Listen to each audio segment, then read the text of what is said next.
everyone, God bless you. Welcome. Thank you for joining me in another video. We have a very interesting subject matter for this particular one. But before we jump into our topic, please subscribe to this channel. Also share, like, drop a comment. Also hit that bell notification so you'll know whenever I upload a new video. As always, I appreciate everyone's support.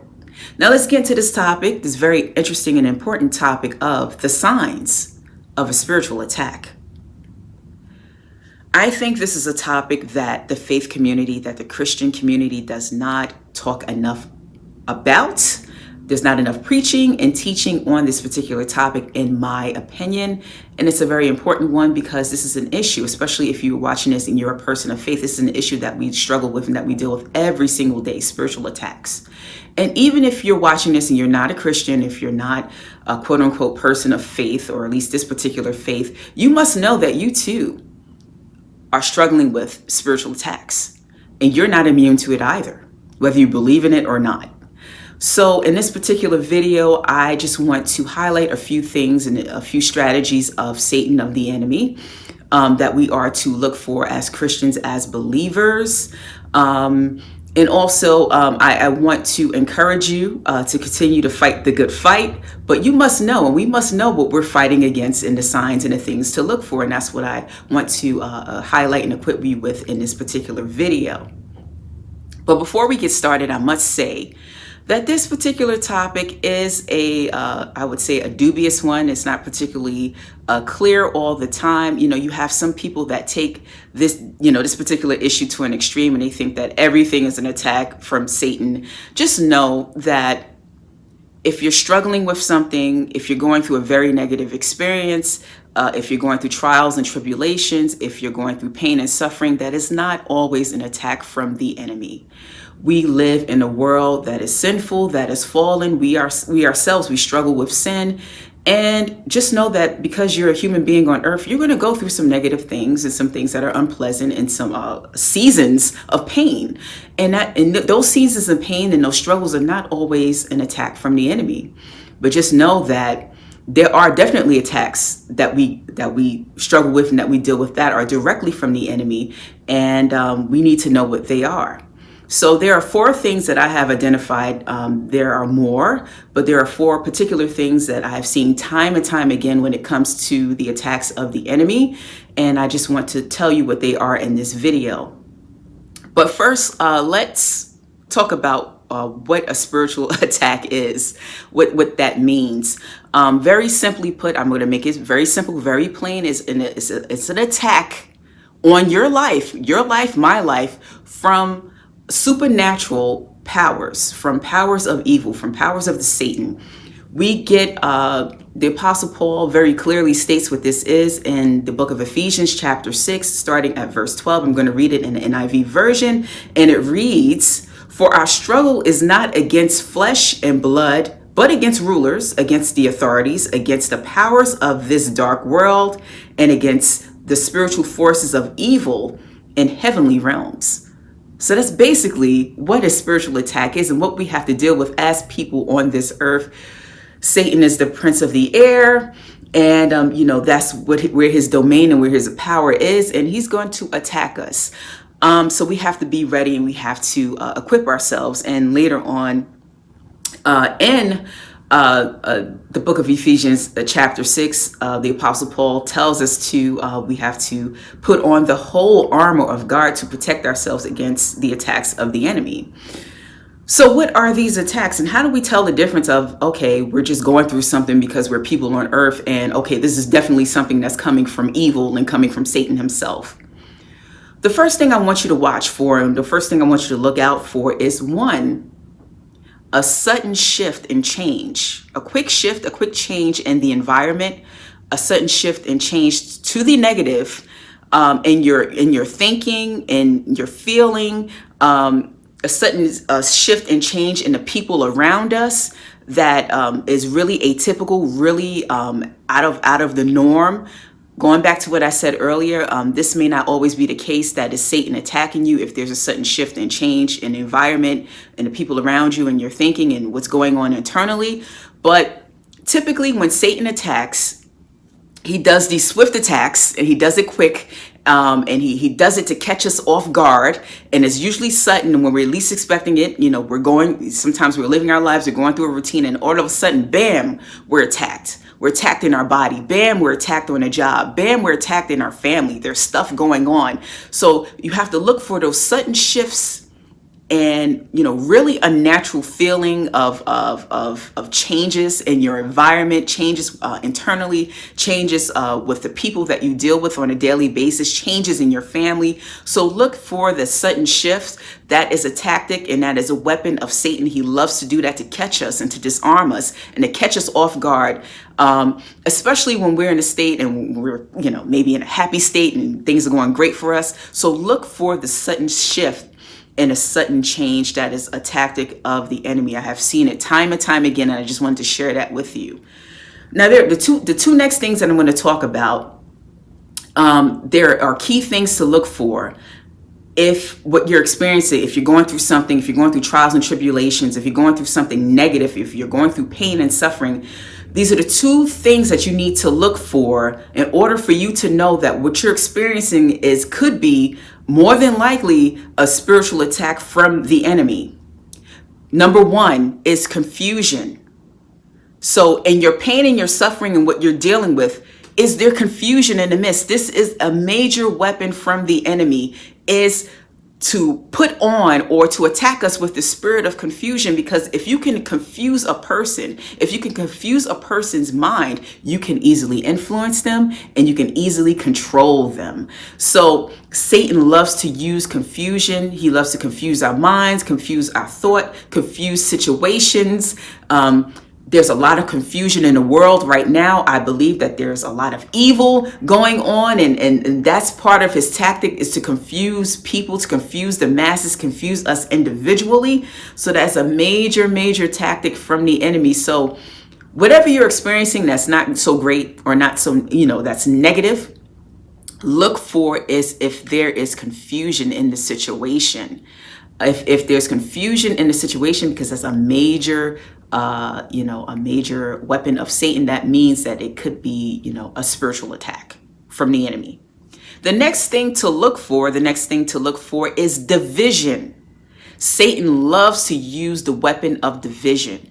So once again, as you're going through whatever you're going through that is painful, that is causing you a great amount of, distress, look for division. Satan loves to divide families. He loves to divide marriages. He loves to, divide communities. He loves to divide people. And there's even division that can occur internally. So Satan loves to use the weapon of division. So look for the two things of confusion and division. Is there any type of division in the pain and the suffering that you're dealing with? If that is present, more than likely what you're dealing with is a spiritual attack from the enemy. So look for a sudden shift, confusion, and division. The next and final thing I just want to highlight when it comes to the enemy and his weapons of warfare and his weapons against us is temptation, which is a major thing. And the book of Luke, chapter 4, I like this particular account of the temptation of Christ when Satan tempted Jesus. Luke is one of my favorite gospels. So what happened was, in this particular book, in Luke chapter 4, Jesus is tempted of the devil. He had just came out of a period of fasting, 40 days and 40 nights. He fasted, and Satan comes with his temptations, and he basically tells Jesus, hey, knowing that Jesus was fasting, hey, why don't you turn this stone to bread? And he tempts him again. He goes to Jesus and says, hey, I can give you all the kingdoms of the world. Why don't you bow down and worship me? And then Satan goes again for a third time, and he says, hey, takes him to the highest point of the temple, and he says, hey, why don't you just throw yourself down? The angels will come and get you. The angels will come and rescue you. They won't even let your foot, dash a stone or touch the stone. Satan knew all of these things, about Jesus, and he knew that Jesus was physically in a weakened state, and he came at Jesus. So if Satan will come at Jesus, you know that he will come at us, and he will come to tempt us. So he tempted Jesus with the lust of the flesh. He tempted Jesus with the pride of life. He tempted Jesus with the lust of the eyes, and he will come after us with temptations too.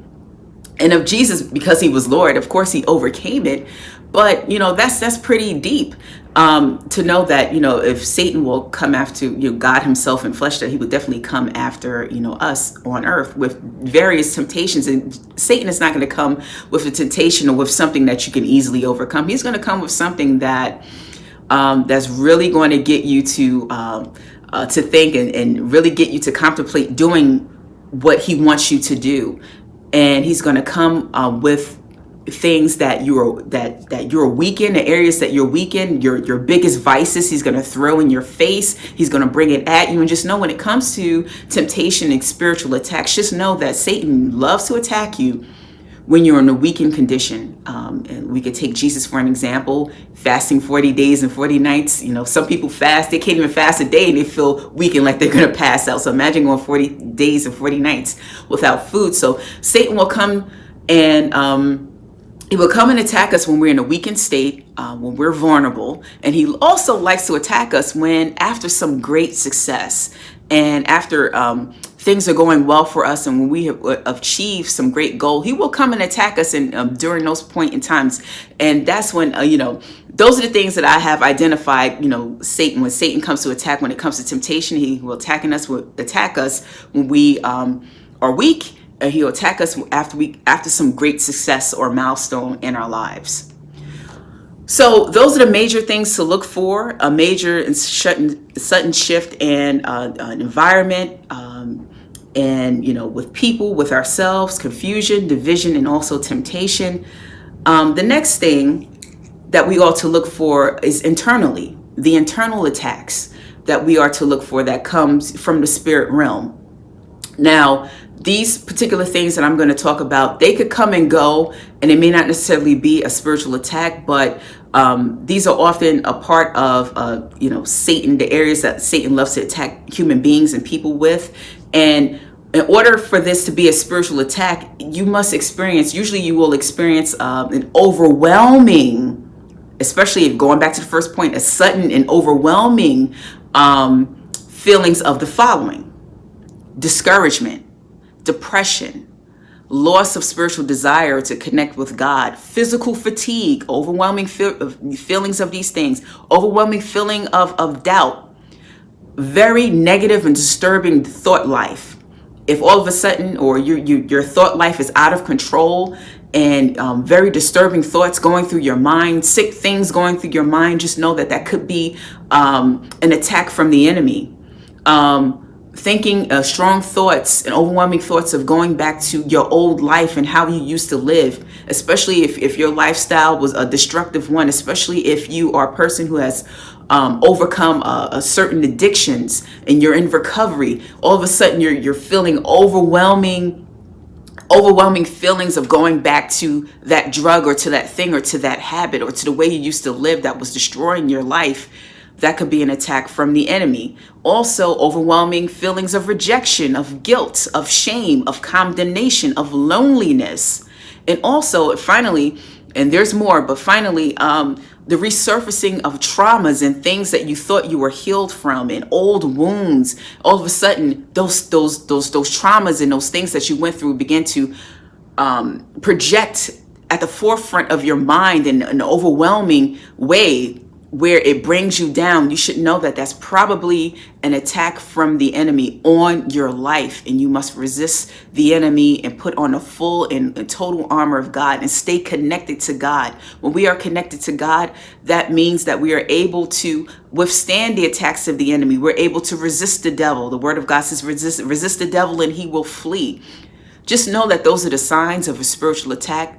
Just know that although the enemy may come with his attacks and with his weapons on your life, just know that As long as you stay rooted and grounded in God, there's not anything that Satan can throw at you that you can't overcome and that you can't fight against. But we got to know when it's the enemy. We have to know when it's an attack from him. And that way we can prepare ourselves and put on the whole armor of God and pray. Just one thing before I close the video that I just want to highlight when it comes to protecting yourself, and maybe I'll do a second video on how to protect yourself from the attacks of the enemies. But we must know when we're being attacked and the signs of an attack. Verse 18 in Ephesians chapter 6, there's a key thing that Paul talks about, that often when people read this text, and when preachers preach on this text, they kind of they talk about it, but they sort of gloss over it. But this is the key thing to keeping yourself safe. Verse 18, and pray in the Spirit on all occasions with all kinds of prayers and requests. With this in mind, be alert and always keep praying for all of the Lord's people. So we got to pray for one another, and we must pray in all seasons, in all occasions, and with all kinds of prayer and prayer requests. And you got to pray not just for yourself, but pray for your other brothers and sisters, because they're going through too. So we have to pray basically without ceasing. And Apostle Paul teaches us this continuously throughout the New Testament. We have to continuously pray, because the enemy, your enemy, my enemy, does not take vacations. Satan is not playing games with us, and we have to be prepared. And just because things get a little bit quiet and things are going well, that's the time to really start praying in your life. Just know that we are to pray at all times, in all occasions, and that's the key thing that will keep us safe. In this dark world, that will keep us safe when the enemy attacks us. So just keep that in mind. And the Word of God also says, the Apostle Paul also says to stay alert. Be alert. Don't get complacent. Don't get lazy. Don't kick your feet back when things are going well. Just know that that's the opportune time that the enemy takes to attack you. So be prepared. Stay prayerful. Be blessed. That's basically all I wanted to share with you in this video.